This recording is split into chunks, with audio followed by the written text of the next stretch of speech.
नमस्कार, शुभ संध्या, जय हिंद, जय भारत। एक बार फिर वैभव भी हाजिर है किरदार जिंदगी के नए एपिसोड के साथ। सबसे पहले तो तमाम देशवासियों को आज क्रिसमस की बहुत बहुत शुभकामनाएं प्रेषित करती हूँ। और आज एक खास मेहमान हमारे साथ हमारे स्टूडियो में मौजूद होने वाले हैं, हो चुके हैं, जिनसे हम आज रूबरू होंगे, जिनके बारे में हम बातें करेंगे। और सौभाग्य की बात है कि वो यीशु मसीह के मार्ग पर चलने वाले हैं और उनको मानने वाले हैं। तो ये एक अच्छा संजोग है कि आज 25 दिसंबर भी है, बड़ा दिन भी है। और ये सुखद संयोग है कि उनसे हमारी मुलाकात हुई और किरदार ज़िंदगी में किरदार के रूप में आज उपस्थित हैं। हर बार एक नए शख्सियत से मिलने का वादा करके जाती हूँ और उस वादे को बहुत शिद्दत से पूरा करने की, बड़े लगन से, बड़ी निष्ठा से पूरा करने की कोशिश करती हूँ। और आज के जो खास किरदार हैं वो हैं हिंदी की सेवा करने वाले गैर हिंदी भाषी, केरला से पधारे हैं। जी हाँ, मैं डॉक्टर एजे अब्राहम की बात कर रही हूँ। आप केरला से हैं, इस वक्त केरला से जुड़े हुए हैं। और देखिए, आज का दिन इतना पावन है और बावजूद उसके उन्होंने हमारे लिए समय निकाला, ये बहुत अच्छी बात है। और सबसे अच्छी बात ये है कि आप हिंदी भाषी ना होकर आप हिंदी की सेवा कर रहे हैं। और हिंदी साहित्य संस्थान का कर्तव्य बनता है कि ऐसे सुपुत्र को, ऐसे बेटे को आप सभी से मिलवाने के लिए ज़रूर लेकर आएँ। और आपको तो पता ही है कि हम तो ढूँढते रहते हैं, तलाशते रहते हैं नायाब हीरे को। तो एक और हीरा आप सभी के समक्ष। बहुत बड़ा परिचय है इनका, लेकिन इन्होंने बहुत संक्षेप में मुझे लिखकर भेजा है और मैं आप तक पहुँचाना चाहती हूँ। आपने पीएचडी किया है, डिलीट किया है आपने विक्रमशिला यूनिवर्सिटी से। और केरला यूनिवर्सिटी से इन्होंने अपनी परीक्षा जो इनकी शिक्षा दीक्षा है वो प्राप्त हुई है। उसके अलावा ये प्राध्यापक रह चुके हैं आर्ट एवं साइंस कॉलेज कोन्नी में। और एजुकेशन डायरेक्टर के पद पर रहे हैं। साथ ही श्रम मंत्रालय और विदेश मंत्रालय में सलाहकार समिति के सदस्य भी रहे हैं। उसके अलावा इनकी जो किताबें हैं, जो अनुवादित हैं, और स्वयं की जो किताबें हैं, वो तकरीबन 6 दर्जन किताबें हैं इनकी। इतनी बड़ी किताबें, इतनी सारी किताबें। और आप समझिए कि जो हिंदी भाषा का उतना मतलब जो बचपन से हिंदी भाषी नहीं है और हिंदी के लिए सेवा करता है, ये अपने आप में एक बड़ी बात है, उपलब्धि भी है। क्योंकि शायद आपको याद हो, बहुत साल तो नहीं हुए, तकरीबन पिछले साल एक और ऐसे ही सुपुत्र से मैंने मिलवाया था, डॉक्टर शहाबुद्दीन से, जो गैर हिंदी भाषी थे लेकिन हिंदी के लिए उन्होंने पूरा जीवन लगा दिया। दुर्भाग्य की बात है कि वो हमारे बीच नहीं है अब, लेकिन सौभाग्य की बात यह है कि किरदार ज़िंदगी का किरदार रह चुके। तो ये सेवा होती है हिंदी के प्रति, जिसका भी लगाव है।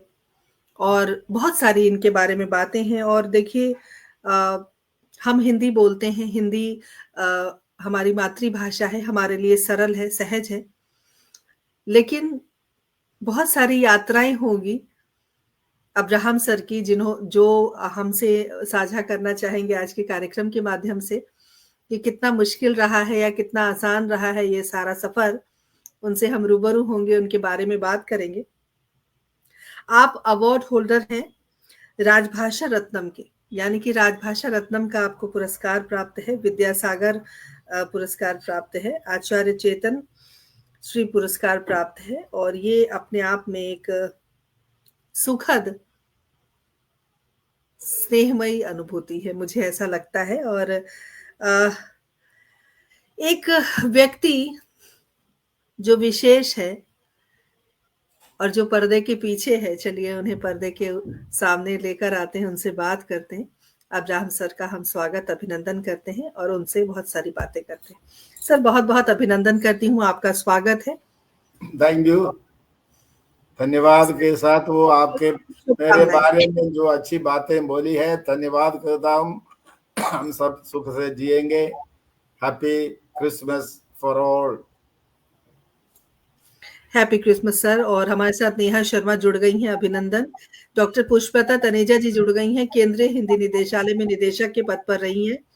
उसके अलावा प्रदीप चौहान, गौतम जी हमारे साथ जुड़ गए, क्षमा चाहती हूँ।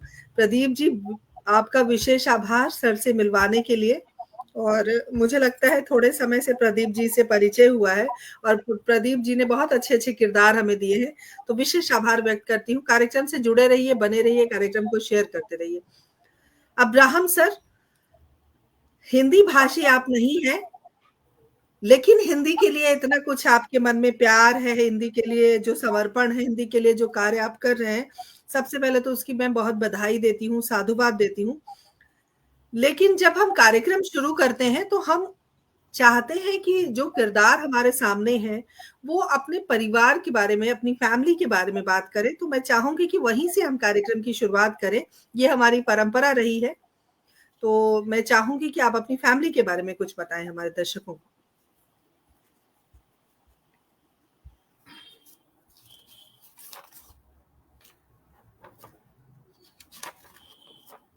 अब मेरे परिवार में मेरी वाइफ है, वो बीएसएनएल डिपार्टमेंट में ऑफिसर रही थी, वो भी रिटायर है। मैं भी कॉलेज प्रिंसिपल से रिटायर हूँ। हम दोनों की उम्र 79 80 होने वाला है महीनों के अंदर। और प्रभु की इच्छा से हमारे 3 बच्चे हैं, 2 बेटे हैं, 1 बेटी है। एक बेटा केरल में है, अच्छे पढ़े लिखे है, मेरे जैसे ही शिक्षा प्राप्त की है और कई कार्यों में लगे रहते हैं। हमारे घर से कुछ दूरी पर रहते हैं, वहाँ उनके कार्य व्यापार चलते हैं। और मेरी दूसरा बेटा है, वो शिप टेक्नोलॉजी में इंजीनियर और उसमें हायर एजुकेशन विदेश से करके अब तो इंग्लैंड में रहता है। उसके पत्नी भी उतनी शिक्षित है, दोनों काम करती है। उनका एक बेटा है, वो हाई स्कूल में पढ़ता है उधर। अभी दिन में कम से कम 2 बार मेरे बेटे बेटियां मुझे बुलाते हैं अपने अपने जगह से। अभी वे उनको मालूम है मैं यहाँ प्रोग्राम में हूँ। और मेरी एक बेटी है, वो भी इंजीनियर है, कुवैत में है। उसके हस्बैंड भी इंजीनियर कुवैत में है। उसकी एक बेटी है, वो इंजीनियरिंग कॉलेज में 5th सेमेस्टर हो चुकी है। अब 5th के बाद छुट्टी पर वो कुवैत में गई है, 1 हफ्ते के बाद लौट आएगी कॉलेज में। इतना है मेरा पारिवारिक संबंध। खासकर बताने के लिए, मेरे पिताजी स्वतंत्रता संग्राम है जेल यातनाएं सहे हुए पुरुष थे। तो वे भी अपने बचपन से ही भारत के कई कई कोनों में जा चुके थे। तो उससे ही मैं भी अपनी 18 साल की अवस्था में मुझे पढ़ने के लिए उन्होंने आगरा में भेज दिया। आगरा में हिंदी सेंट्रल हिंदी इंस्टीट्यूट है। पहले मैंने सुना कि सेंट्रल हिंदी इंस्टीट्यूट की प्रिंसिपल हमारे साथ जुड़ती है। वहाँ मैं स्टूडेंट था पहले। इसका मतलब दैट वाज इन 1962, 63, 64 में, बड़े पुरानी बात है।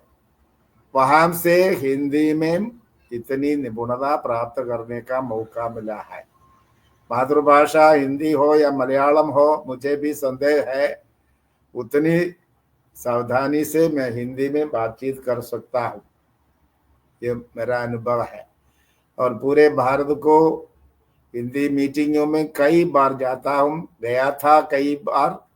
और वहाँ साहित्य सम्मेलन प्रयाग इलाहाबाद में सालों से मैं वहां रहा था, कार्यक्रम में भाग लेता रहता। अब भी वहां के कई कार्यक्रमों में आता जाता रहता है। बस इतना है हिंदी से मेरा संबंध। किताबें कई लिखने का मौका मुझे मिला है और कई किताबें अब मेरे पास दिखाने के लिए थोड़े बहुत मैंने रखा है। विशेष करके केरल के हिंदी सेवी सज्जनों के एक किताबें हमने छपाई है। केरल के दिवंगत हिंदी सेवी कार्यकर्ता एक इतना बड़ा किताब हमने छपाया है, इसमें मैंने भी बहुत कुछ लिखा है और कई किताबें हमने लिखी है, उसके बारे में बाद में बता दिया जाएगा। और इतना है बहुत मेरा। बढ़िया, बहुत बहुत शुक्रिया आपका। आपने अपने परिवार के बारे में हमें बताया। हमारे साथ हमारे पटल के जो मुख्य सलाहकार हैं आदरणीय सुरेंद्र शर्मा सागर जी जुड़ गए हैं। अभिनंदन करती हूँ, स्वागत करती हूँ। और इनके साथ मैं कई कार्यक्रमों में शामिल हो चुका हूँ। प्रदीप गौतम जी ने लिखकर भेजा है कि वो आपके साथ बहुत सारे कार्यक्रमों में शामिल हो चुके हैं, तो बहुत अच्छी बात है प्रदीप जी। और सर से बात करने का हमें भी थोड़ा अच्छा अनुभव मिलेगा और हम भी कुछ सीख पाएंगे, ऐसी आशा है हम सबको।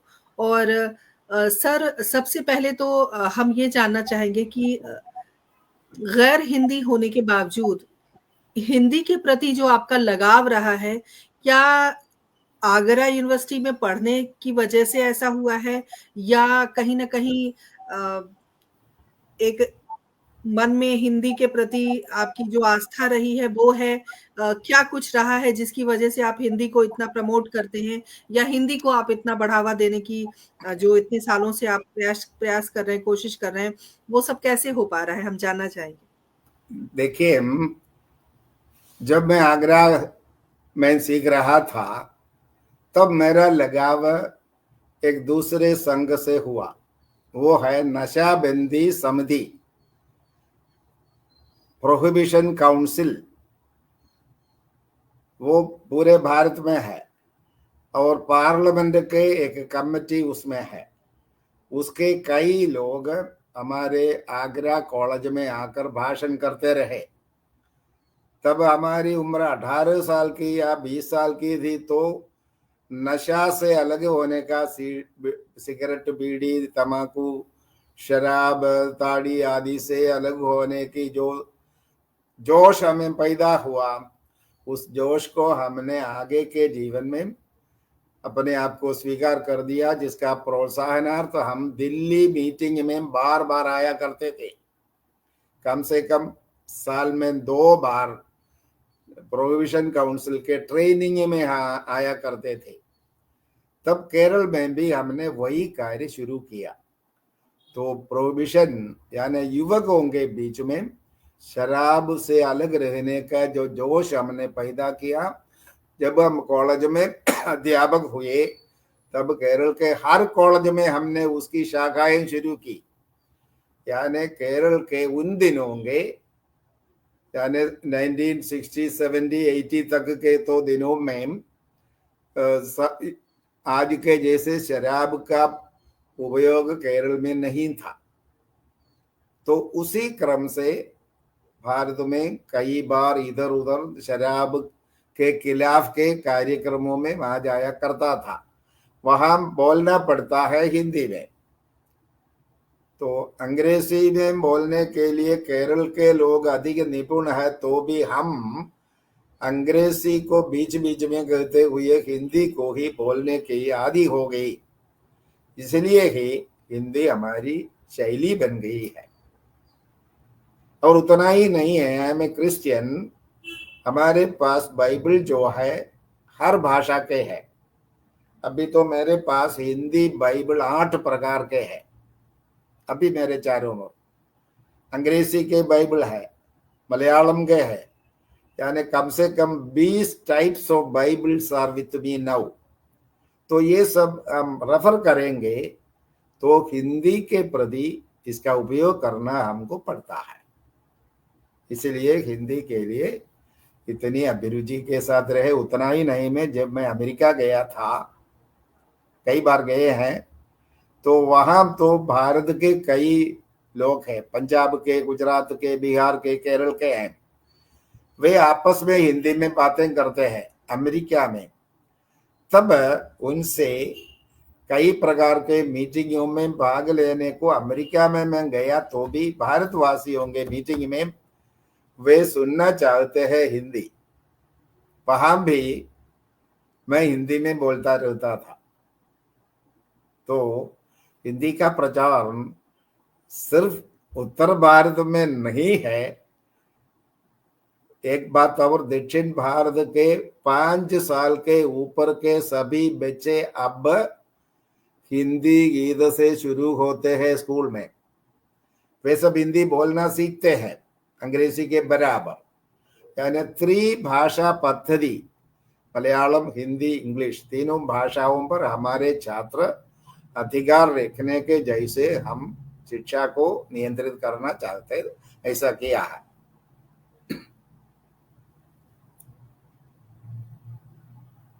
जी सर, बिल्कुल सही कहा आपने। वो बातचीत की अपनी एक भाषा होती है, एक शैली होती है, जिससे हम एक-दूसरे के साथ जुड़ पाते हैं, एक-दूसरे की भावनाओं तक हम पहुँच पाते हैं और इसके लिए बहुत ही सरल, बहुत ही अगर कोई आसान कोई रास्ता है, तो वो है भाषा। और भाषा के प्रति जब हमारा एक झुकाव होता है, लगाव होता है या भाषा एक-दूसरे की हम जानते हैं, समझते हैं, तो एक-दूसरे के दिल तक पहुँचने का जो एक रास्ता होता है, वो बहुत ही सरल हो जाता है, आसान हो जाता है, जैसा कि आपने अभी कहा। और संजय जी हमारे साथ जुड़ गए हैं, बहुत-बहुत अभिनंदन। तो सर ये तो आपकी रही और हिंदी के प्रति जो आपने इतने काम किया, आपने इतनी सारी की पुस्तकें लिखी हैं, तो सबसे आपकी पसंदीदा पुस्तक कौन-सी है? और उसको लिखने के प्रति जो आपकी रुचि रही, वो कैसे आई है?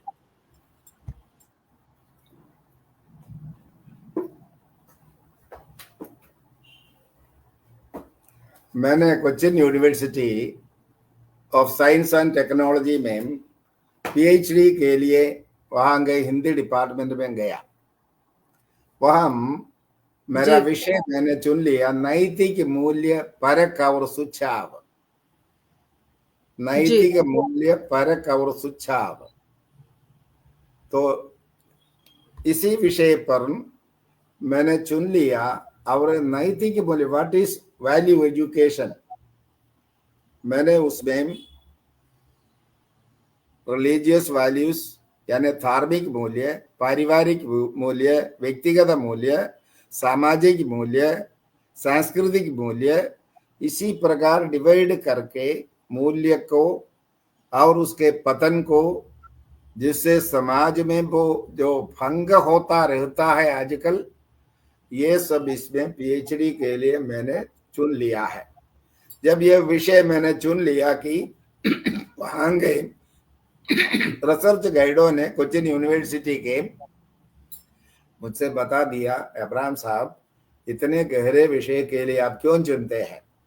क्योंकि कोई पंत के और मलयालम के एक कवि दोनों के साथ तुलना करके पीएचडी करते हैं।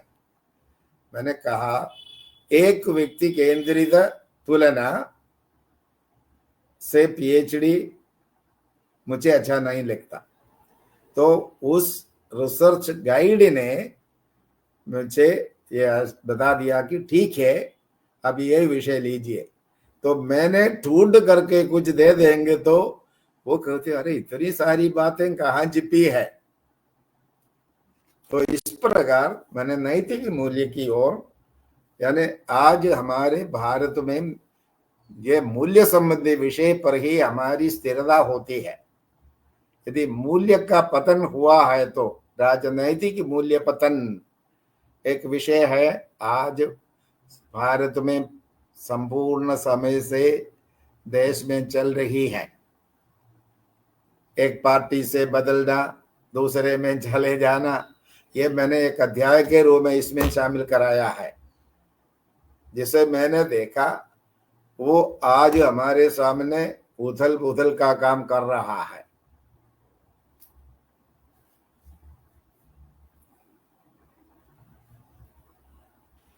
जी बिल्कुल सही कहा आपने। और डॉक्टर पुष्पलता तनेजा जी भी लगातार बनी हुई हैं और उनका क्या किताब लिखने का काम अभी भी जारी है।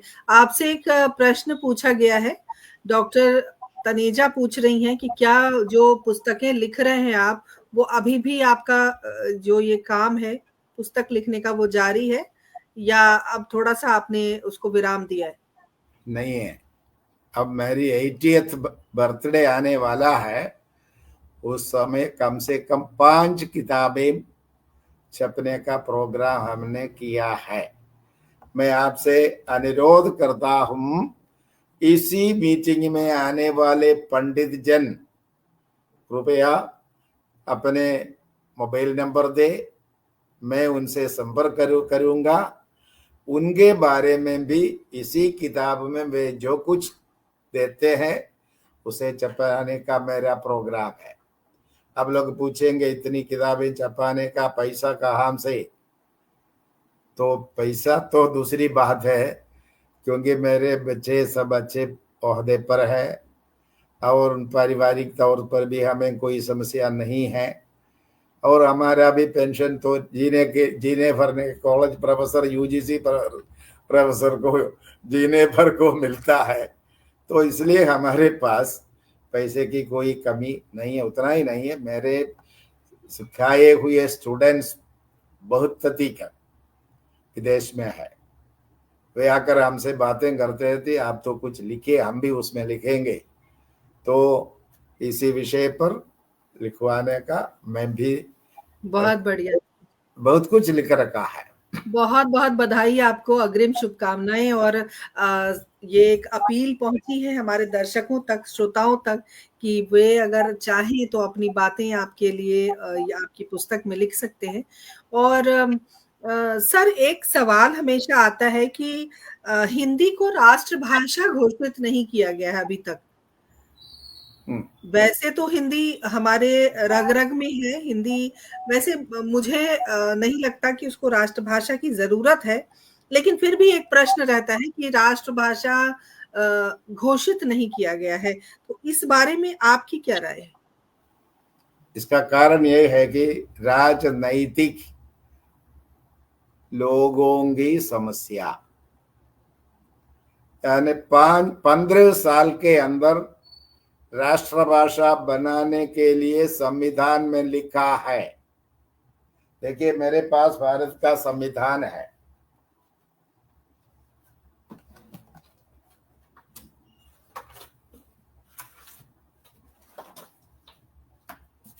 ये भारत का संविधान है, बहुत पुराना। मैं इसमें इसे पढ़ा है और इसके अनुसार इसमें लिखा है 15 साल के अंदर हिंदी को राष्ट्रभाषा बनाना है। जो लोग इसमें आए, एमपी बनकर, एमएलए बनकर, वे चुप से होकर कहता हूं उनमें से अधिकांश अनपढ़ थे।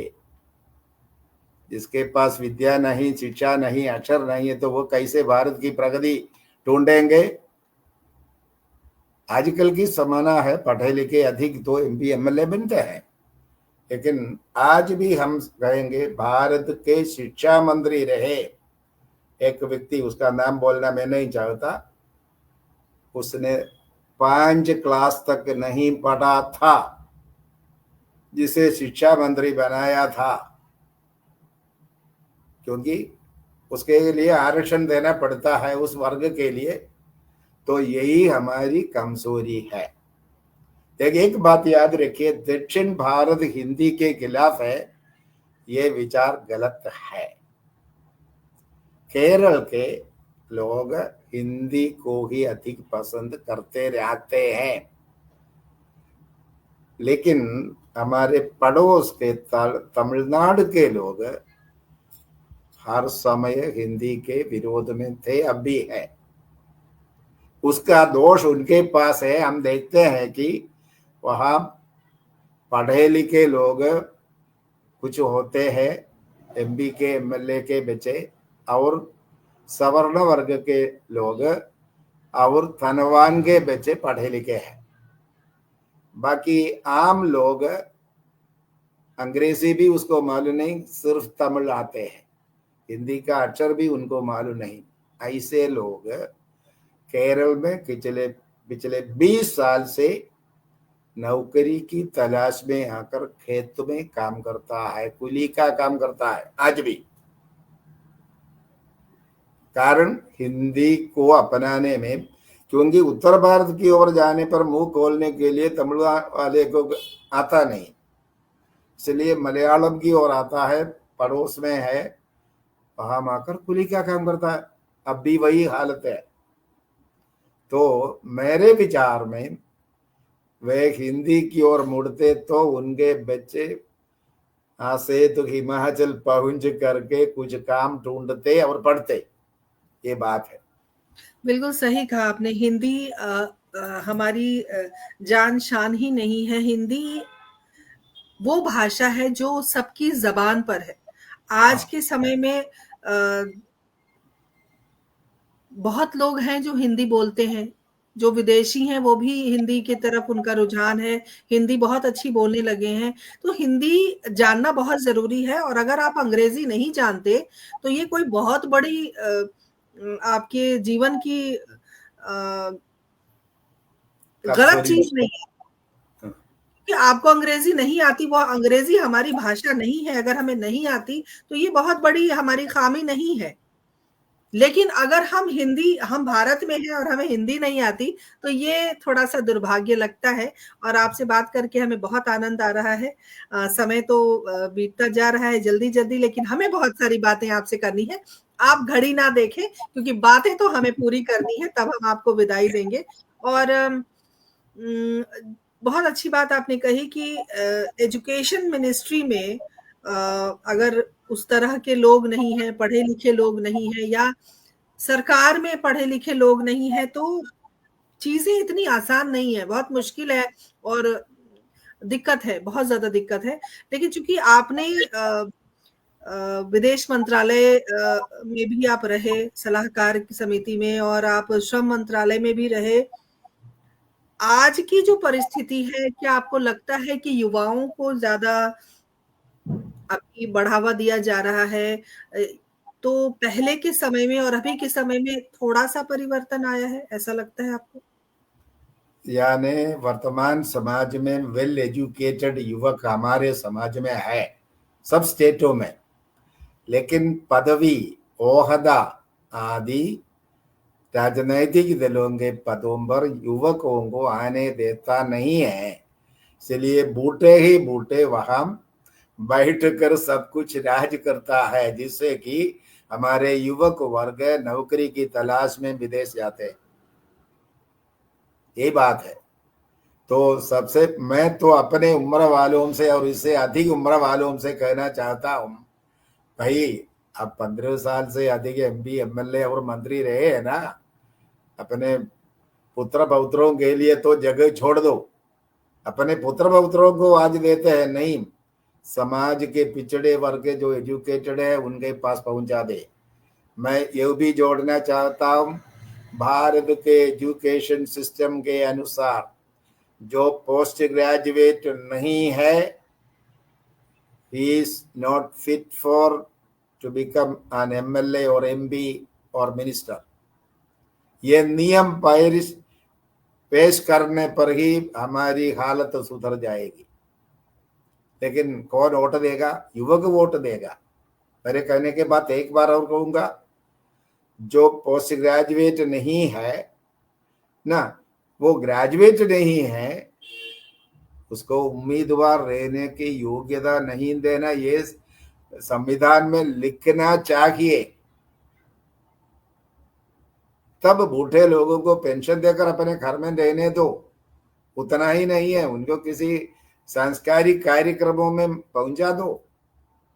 तो ये बात है, भारत में अच्छी शिक्षा का स्तर, आज की बात ऐसी है, मंत्री हो मुख्यमंत्री हो, जिसको अंग्रेजी लिखना नहीं आता, हिंदी लिखना नहीं आता, लेकिन ऑफिसर्स IAS IPS वाले अच्छे पढ़े लिखे हैं, उनको इनके दास बनकर रहना पड़ता है, जो अनपढ़ है, मंत्री है। इसलिए क्या होता है, ये कुछ गड़बड़ियां ये ऑफिसर्स पैदा करते हैं, जिनसे कि वे भविष्य में दंड के योग्य हो जाते हैं। कभी कभी कोई मंत्री, पिछले पूर्व मंत्री जेल यातनाएं सहते भी है। तो ये बदलना है तो हमारा चेहरा बदल जाएगा।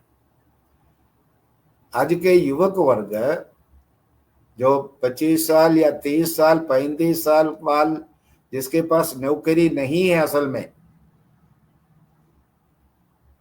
लेकिन बार बार मंत्री बनने वाले के पास करोड़ों करोड़ों करोड़ों, तो जन साधारण तक ये फैलाना चाहिए। और उतना ही नहीं, पिछड़े वर्ग को भी मौका अधिक देना है। तीसरी बात, महिलाओं को भी एमपी एमएलए बनने का मौका आरक्षित कर रखना है। जितना आता है, पुरुष आते जाते हैं, स्त्रियों को उनके सेक्रेटरी बनाती है, तो इसका ये तो संख्या बढ़ाना बहुत जरूरी है।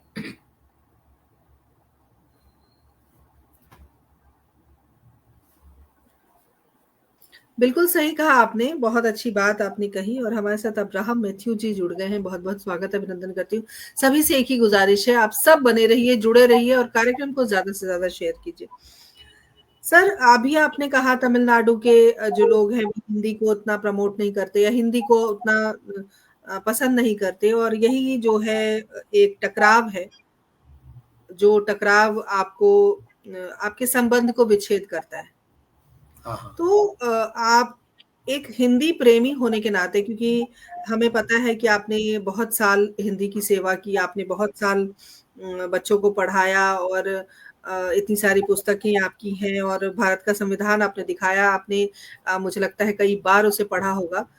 तो अभी की जो परिस्थिति है, इसको अगर हम दूर करने की कोशिश करें या हिंदी को और ऊंचे स्तर पर ले जाने की कोशिश करें, तो आपके लिए कभी ऐसा मुश्किल दौर आया जब आपको लगा कि ये जो टकराव है ये आप भी झेल रहे हो? कभी ऐसा लगा आपको? नहीं है, हिंदी की बात केरल में मुश्किल की बात नहीं है, क्योंकि केरल के स्कूलों में अच्छी तरह हिंदी सिखाने वाले अध्यापक है। पोस्ट ग्रेजुएट्सों की संख्या हिंदी में केरल में बहुत है। तो जो दूसरे विषय लेता है उसको अधिक मौका नहीं है। हर कॉलेज में, हर स्कूल में हिंदी टीचर का पोस्ट है, तो उसमें आते हैं। हिंदी लेने वाले के पास नौकरी की कोई तलाश नहीं, उसके उधर है। लेकिन भाषा की समस्या केरल में नहीं है। कोई भी मेरे विचार में हिंदी में बीए या एमए किए हुए कोई स्नातक अनपढ़ कहीं घूमा नहीं है केरल में। सर, एक बात मेरे मन में आ रही है और मुझे लगता है पूछना भी चाहिए, क्योंकि थोड़ा-सा अपने मन को एक तसल्ली भी होती है, और इस तरह के प्रश्न हमेशा हमारे ज़हन में होते हैं कि देखिए, हम भारत में रहते हैं, हिंदी हमारी राष्ट्रभाषा है, हिंदी हिंदी हमारी मातृभाषा है, हम हिंदी में बात करते हैं, हम हिंदी में अपने आप को सहज महसूस करते हैं। और वहीं अंग्रेज़ी की अगर हम बात करें तो हमारे ही देश में अंग्रेज़ी का बहुत ज़्यादा प्रचार है। बहुत ज़्यादा हर जगह मुझे लगता है अंग्रेज़ी बोलने वाले लोग जो हैं वो अपने आप को बहुत ज़्यादा सौभाग्यशाली समझते हैं, अपने आप को बहुत ज़्यादा समझते हैं कि वो बहुत उच्च शिक्षा प्राप्त हैं, और जो हिंदी बोलता है उसे थोड़ा-सा अलग नज़रिए से देखा जाता है। ऐसी परिस्थिति में एक लेखक होने के नाते, एक बुद्धिजीवी होने के नाते, प्रोफ़ेसर होने के नाते, हिंदी की सेवा करने वाले होने के नाते, क्या बातें आपके ज़हन में आती हैं? ऐसा होना चाहिए क्या? मैं केरल में रहा हूँ, भारत में रहा हूँ, विदेश में कई बार रहा हूँ। और मैंने नहीं कहा कि ईस्ट कोस्ट इंस्टीट्यूट में यूएई में एजुकेशन डायरेक्टर मैं रहा हूं, यद्यपि मैंने हिंदी में पीएचडी की है। वहां हिंदी भी मैं बोलता पाता हूं, अंग्रेजी भी बोलता हूं, और वहां के प्रादेशिक भाषा भी सीखने की कोशिश करता रहा। तो यानी एक हिंदी अध्यापक होने के नाते कहीं मेरा कोई अपराध किसी ने नहीं, बदनाम नहीं किया है, क्योंकि अपनी बोली में जो कुछ अच्छाई है, तो मैं एक क्रिश्चियन वर्कर के रूप में कहता हूं। देखिए, मेरे पास आपके इलाकों में बहुत सारी किताबें हैं, आपके चर्चों में ये किताबें हैं, ये Sunday school students text books है हिंदी में। किशोर वयस्कों के लिए जीवन के वचन, इसका नाम। तरुण अवस्था वालों के लिए जीवन के वचन, इनकी हजारों कॉपियां आपके इलाकों में है। वे चर्च में पढ़ते हैं, जिसका ऑथर मैं हूं। इसी प्रकार दर्जनों किताबें भारत भर में है। यानी मलयालम बोलने वाले मैं कैसे हिंदी में लिख पाया, और कैसे मैं अंग्रेजी में लिख पाया। ये तो भाषा जो है परमेश्वरीय देन है। बिल्कुल, अभी मैं परिस्थिति वही मैं अभी कहने वाली थी कि ईश्वरीय देन है आपके अंदर और ये सारी चीज़ें आसान हो जाती हैं। दुर्गा नागले जी हमसे जुड़ गई हैं, अभिनंदन करती हूँ। और सुरेंद्र शर्मा सागर जी लगातार बने हुए हैं हमारे साथ, शशि भूषण जी जुड़ गए हैं, अभिनंदन करती हूँ। सभी से गुजारिश करती हूँ आप बने रहें और जुड़े रहें, शेयर करते रहें कार्यक्रम को। सर, कभी कविता वगैरह लिखी आपने? है, कुछ सुनाएंगे? लेकिन वो अभी तो मेरे पास अभी वो किताब नहीं है। दो चार पंक्तियां याद नहीं है? याद तो है। सुनाइए। सेनाओं के यहोवा, तू बादलों बराने वाला, ये खुशी सुनकर मैं हर दम मीठी श्वास लेता हूँ। हा हा हा मेरे नाथ, आपकी आवाज की मैं सोच में ज्यादा नहीं बोल पाता। नहीं, बहुत बहुत सुंदर और अच्छा लगता है। देखिए, जो लेखक है कहीं न कहीं वो कवि ज़रूर है और अपनी जो भावनाएँ हैं वो कविता में भी व्यक्त करता है। ये हम सब जानते हैं। और जब आपको राजभाषा रत्नम का जो पुरस्कार प्राप्त हुआ, तो हर व्यक्ति को जो पुरस्कार मिलता है तो बड़ी खुशी होती है, अच्छा अनुभव होता है और एक ऊर्जा आती है आपके अंदर कि थोड़ा और हम कुछ करें, अच्छा करें।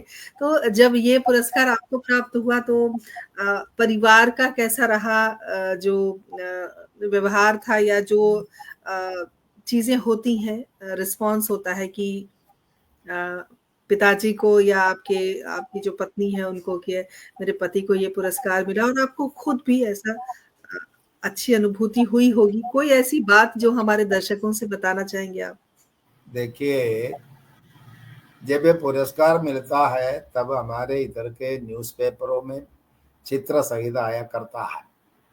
उसका कारण ये है कि जब मैं आगरा में सीखने गया, केरल का मुख्य समाचार पत्रों में तो मेरा फोटो आया, जो सीखने के लिए आगरा गया है।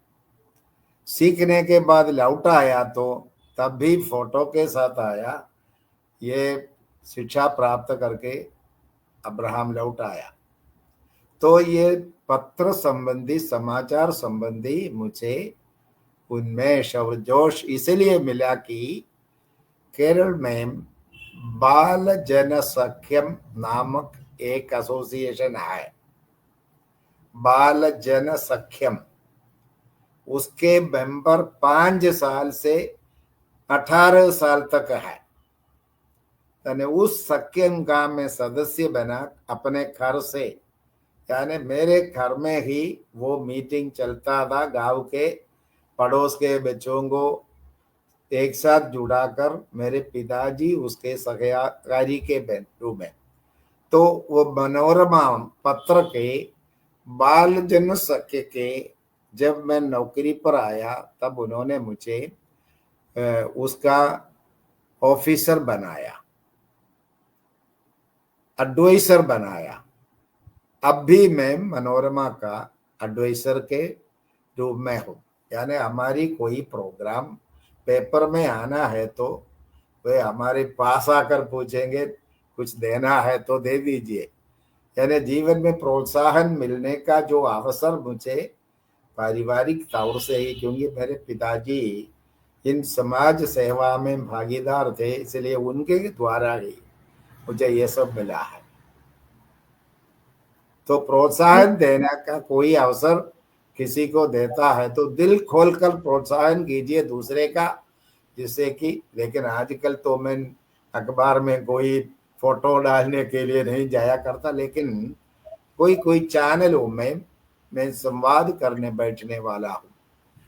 आपको शायद मालूम होगा, RV7 चैनल एक है, जी। RV7, और दूसरा एक चैनल भी है। इन 2 चैनलों से मेरा संबंध है। उसमें सिर्फ संबंध नहीं है, केरल के उसके संयोजक के रूप में उन्होंने मुझे बनाया है। केरल के प्रोग्राम में उधर भेजता रहता हूँ, तो इन चैनलों से मेरा घनिष्ठ संबंध है। वो तो हिमाचल से ये चैनल है। यानी बूढ़ा होने से घर में सिकुड़ कर बैठने, लाठी लेकर चलने की आदि अभी मैं नहीं बना हूँ। सक्रिय कार्य में भागीदार रहता हूँ। ओके। बिल्कुल सही कहा आपने और बहुत सारी शुभकामनाएं आपको मिल रही हैं पुरस्कार मिलने की। सुरेंद्र शर्मा सागर जी ने लिखा है और जय श्री राम लिखा है। राजीव अग्रवाल जी ने जय श्री राम राजीव जी। अभिलाषा श्रीवास्तव जी जुड़ गई हैं, अभिनंदन करती हूँ, स्वागत करती हूँ। बने रहिए, आप सब जुड़े रहिए, बहुत आनंद आ रहा है। अब्राहम सर से आज हम बातचीत कर रहे हैं और मजे की बात यह है कि आज क्रिसमस है और इनके यहाँ एक पार्टी होने वाली है। बार बार सर घड़ी भी देख रहे हैं कि इनको जाना है पार्टी में। खैर कोई बात नहीं, ये सब चीजें चलती रहती हैं। मैथ्यू सर हमारे साथ लगातार बने हुए हैं। अच्छा एक बात और, जो बात बहुत जरूरी भी है, मुझे लगता है कि ये बात आज के दिन, चूंकि आज 25 दिसंबर है और बड़ा दिन हम कहते हैं, क्रिसमस के रूप में मनाया जाता है, ये मनाया जाता रहा है कई वर्षों से।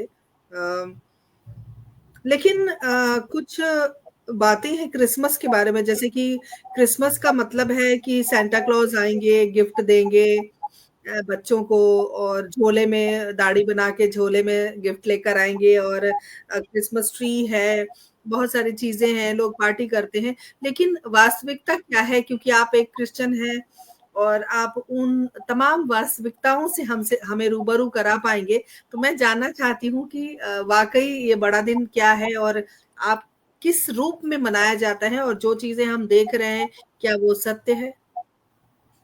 देखिए, क्रिसमस यीशु मसीह के जन्म का दिन, भूमि में जन्म लेने का दिन है, दिसंबर 24 नाइट, इसलिए 25 में मनाया जाता है। ये तारीख जो भी हो, 24 हो, 25 हो, कुछ भी हो, वो यीशु मसीह के बारे में दुनिया भर के लोग सिखाते हैं, पढ़ते हैं, बोलते हैं, गाते हैं, नाचते हैं, आनंद मचाते हैं।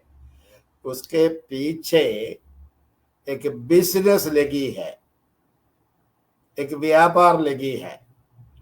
ये तो रंग बिरंग के टोपी पहनकर पोशाक पहनकर नाच डांस करने के क्रिसमस से कोई संबंध नहीं है। लेकिन असली भक्त जो केक खरीदेंगे वो तो ठीक है, अपने घर में परमेश्वर की चिंता में आनंदमय जीवन बिताने के लिए ये कठिनाइयां पढ़ते हैं बाइबल से, इनके बारे में भाषण देते हैं, दूसरे को सुनाते हैं, यानी आत्मिक लाभ के लिए अपने जीवन में नवोन्मेष लाने का कार्य वे अपने घरों में, चर्च में, समाज में करते हैं। यहाँ तक कि जिसके पास खाने की सामग्री नहीं है उसके घर में इस दिनों में सारे क्रिश्चियन पहुंचा देते रहते हैं। ये जो दाढ़ी मूंज रखने की पैसा छोड़कर, ये पैसा नहीं बर्बाद करते, हम नहीं करते। हम तो जिसके पास नहीं है उसके पास हम पहुंचा देते हैं गुप्त रूप में, इसका तो दूसरे को बताते नहीं है। ये बात सही है, लेकिन ये बिजनेस बन जाता है तो दिखावा हो जाता है, दिखावे में कृत्रिमता आ जाती है, कृत्रिमता में असलियत खो जाती है। ये होता जलता है। वास्तव में हमारे जीवन में उसी प्रकार उड़ जाते हैं सही सभी सत्य। एक बात और कहना चाहता हूं, आगरा में रहा, अपने घर से अलग रहा, रेलगाड़ी में केरल से तीसरे दिन पहुंच गया। उन दिनों में मोबाइल नहीं, कुछ भी नहीं। उन दिनों हम कार्ड में लिखते थे, पिताजी मैं यहाँ पहुंच गया। ये 15 दिन के बाद मेरे घर में पहुंचते थे वो चिट्ठी, फिर पिताजी लिखते हम सब ठीक है, 15 दिन के बाद मेरे पास आ जाता है। लेकिन आज ऐसा नहीं, सभी सुविधाएं हैं, इसलिए पुरानी सब लोग भूल गए और नए आडंबर के पीछे चलते फिरते हैं। यही दिखावा आज हमारे हमारे सामने हो गया है, असल में आनंद मन में शांति नहीं है। बिल्कुल सही कहा आपने, ये बात बहुत ज़रूरी थी आज के इस दिन में हमें मालूम करने की, और मेरी भी एक जिज्ञासा थी जिसको आपने शांत किया है आज। और आज एक और जो देशभक्त और एक महान व्यक्तित्व का जन्मदिन है, हमारे पूर्व प्रधानमंत्री अटल बिहारी वाजपेयी जी का भी जन्मदिन है आज। और ये भी उनको हम शत शत नमन करते हैं इस कार्यक्रम के माध्यम से। वो भी बहुत अच्छे कवि थे, बहुत अच्छे लीडर थे, और भारत को बहुत कुछ दिया उन्होंने कम समय में। हालाँकि ज़्यादा वक़्त नहीं था उनके पास प्रधानमंत्री पद के लिए, लेकिन फिर भी उन्होंने जितना किया बहुत है। और हम सब उनको एक अच्छे वक्ता और एक अच्छे विपक्ष और एक अच्छे विपक्ष के लीडर और एक अच्छे प्रधानमंत्री के रूप में हम याद करते हैं और उन्हें शत-शत नमन करते हैं। ख़ैर सर, आपका बचपन कैसा रहा? बचपन, जी। मेरा बचपन एक गांव में शुरू हुआ। यानी उन दिनों गांव में बैलगाड़ी ही एकमात्र गाड़ी, साइकिल भी, मोटरसाइकिल नहीं, कार नहीं, बस नहीं, कुछ नहीं। मैं दिन में 8 किलोमीटर सुबह चलकर कॉलेज जाता था अपने घर से। यानी 10वीं पास करने का बात कहूं तो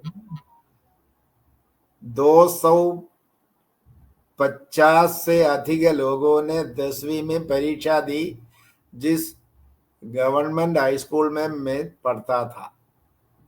उनमें 11 लड़के पास हुए। 260 में only pass 11। I am one among 11। तब मुझे लगा मेरे पास 10वीं में लिखे पढ़े सभी फेल हो गए। मैं जिस चर्च में हूं उस चर्च से 50 लोगों ने एसएसएलसी लिखी 10वीं, हम 2 पास हुए। 2, हमको 2 कॉलेज जाना है, 8 किलोमीटर जाना है, चलकर हम गए। दूसरे लोग क्या करते रहे, 10वीं की परीक्षा के लिए 7 बार 8 बार लिखा। जब मैं ग्रेजुएट बनकर गया तो भी वे 10वीं के परीक्षा के लिए पढ़ रहे हैं। इतना फर्क हमारे जीवन में। यानी ये प्रगति मेरे बचपन की बात है। यानी मुसीबत से चलकर पसीना बहाकर रास्ते में एक गिलास पानी पीने के लिए चाय पीना भी मुश्किल है, क्योंकि रास्ते में चाय की दुकान नहीं है। जब हम बोतल में लेते थे पानी बीच में पीने के लिए। इतनी मुसीबत से सीखने से मुझे पता चला कि शिक्षा बहुत जरूरी है। वही मेहनत आज भी करता रहता हूं। हमारे पास जो कुछ सुविधाएं है सब कुछ है। मेरा जन्म हुआ था कड़म्मनिट्टा गांव में, उसकी बात कही थी। वहां से 150 किलोमीटर दूरी पर अब मैं कोच्चिन में शहर में रहता हूं। शहर में पिछले 40 साल से। यहाँ मेरे बच्चे इंजीनियरिंग कॉलेज में पढ़ते समय, इधर इंजीनियरिंग कॉलेज है, हमने यहाँ कर रहा हमारे बच्चों के लिए। उतना ही नहीं है, उन दिनों हमने यहाँ जमीन खरीदा, मकान बनाया। 3 प्रॉपर्टी हमारे पास इधर है। उसमें एक घर खरीदने के लिए उन दिनों 25 लाख रुपया चाहिए, तो आज 3 करोड़ रुपए से नहीं मिलेगा। उसी प्रकार की प्रॉपर्टी मेरे पास इधर प्रभु की दया से है। यानी हमारे पास नारियल का पेड़ है इधर भी, और खेती करने का जगह भी है।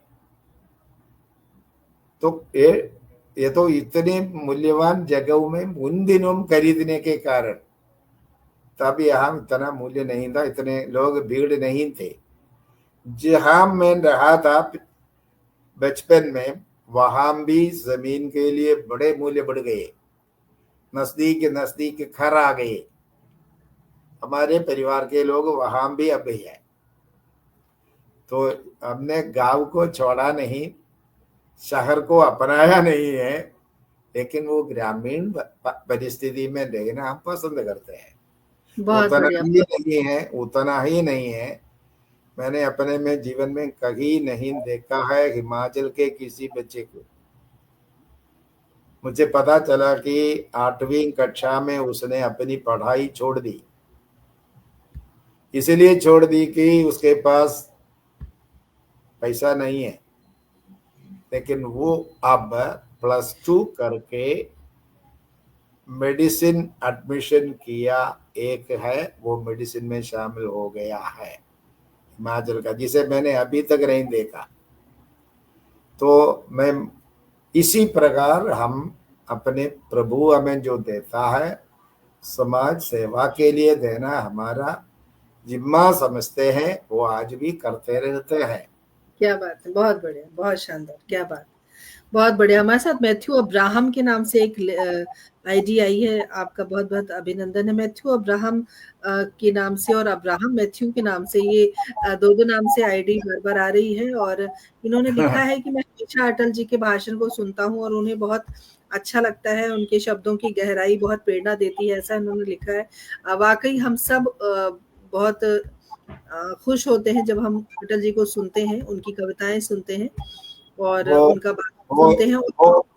वो अब्राहम जी, मेरा कजिन है, वो दिल्ली में रहता है। अच्छा। 40 साल से वो दिल्ली में रहता है, उसके द्वारा आपके पास में पत्र ये लिखवाया। वो अब लाइन में है। वो ओके।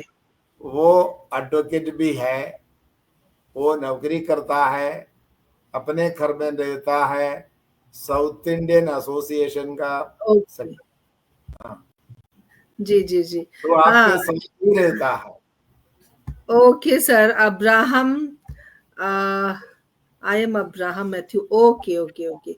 2 अलग-अलग आईडी है। जी, मैं समझ गई। आप सभी का अभिनंदन है और आईडी चाहे 1 रहे, 2 रहे, 5 रहे, लेकिन आपसे सबसे यही गुज़ारिश है और बहुत आभार व्यक्त करते हैं, हमसे जुड़े रहे आप इतनी देर तक और कार्यक्रम को सराह रहे हैं। इतने सारी जो आपके प्यारे-प्यारे आपके संदेश हैं, वो हम तक पहुँच रहे हैं। कार्यक्रम को ज़रूर शेयर कीजिएगा, अपनी और मित्रों तक बात को पहुँचाइए कि हिंदी की सेवा करना गैर भाषी होने के बाद ये बहुत बड़ी उपलब्धि है। और सर, हमारे दर्शकों से इस कार्यक्रम के माध्यम से, समाज से, देश से क्या कहना चाहेंगे आप? क्या बताना है उनके लिए? मैंने अपने दर्शकों को कभी नहीं देखा है, देखने की सुविधा नहीं मिली है, और मुझे ये पता भी। मैं एक बात जानना चाहता हूँ, इसका जो रिकॉर्डिंग आप करती होगी मुझे भेज देगी? जी, बिल्कुल। और ये लाइव टेलीकास्ट हो रहा है कार्यक्रम। लाइव में आपको बहुत सारे लोग देख रहे हैं, सुन रहे हैं और हाँ, बहुत सारे उनके संदेश हम तक पहुँच रहे हैं और ये कार्यक्रम आप तक भी पहुँचेगा। हम इसको यूट्यूब, हमारा यूट्यूब का चैनल है हिंदी साहित्य संस्थान का, उस ओके। पर हम इस वीडियो को डालेंगे। उसके बाद और भी लोगों तक ये बात पहुँचेगी। मैं सिर्फ इतना कहना चाहता हूँ, इस क्रिसमस के दिन जी। आपने मुझे ऐसा एक अवसर दिया। ये अवसर मेरे जीवन में सौभाग्यशाली दिन में मानता हूँ। ये अच्छा दिन है, आपने जो अवसर बना लिया। मैं आपके साथ दिल खुला करके बोलने को मुझे अवसर मिला।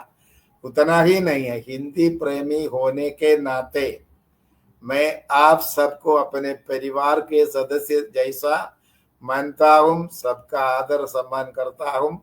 शायद मेरे उम्र वाले इसमें होंगे, उसके कम उम्र वाले होंगे, मेरे बेटे के उम्र वाले होंगे, उसके बेटे के उम्र वाले भी होंगे। हम सब एक परिवार के बनकर हम समाज सेवा में जुड़ रहेंगे। एक बात याद रखें कि जीवन में कभी भी नशे के पीछे मत जाइए। जीवन में कभी भी दूसरे के खिलाफ उपद्रव करने न जाइए। जितना हो सके अपना पेट्स खोल करके जो जरूरतमंद है उसके पास पहुंच जाइए। हमारे जैसे हाथ पकड़कर उसको भी चलाने लायक करिए, जिससे हमारा सौभाग्य बनते रहेंगे।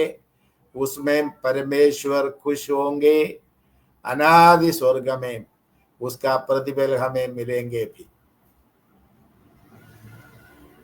क्या बात है सर, बहुत सुंदर संदेश आपने दिया है। और अब्राहम मैथ्यू जी ने लिखा है कि साउथ इंडियन एसोसिएशन के आप प्रेसिडेंट हैं। जी, आपका बहुत-बहुत स्वागत, अभिनंदन है और आप उत्तम नगर में रहते हैं, बहुत अच्छी बात है और आप सभी का विशेष आभार व्यक्त करती हूँ हमसे जुड़े रहने के लिए और इतने प्यारे संदेश के लिए। और सर, आपका विशेष आभार व्यक्त करती हूँ, हमसे आपने जुड़कर इतनी सारी बातें की, अपनी अनुभवों को हमसे साझा किया।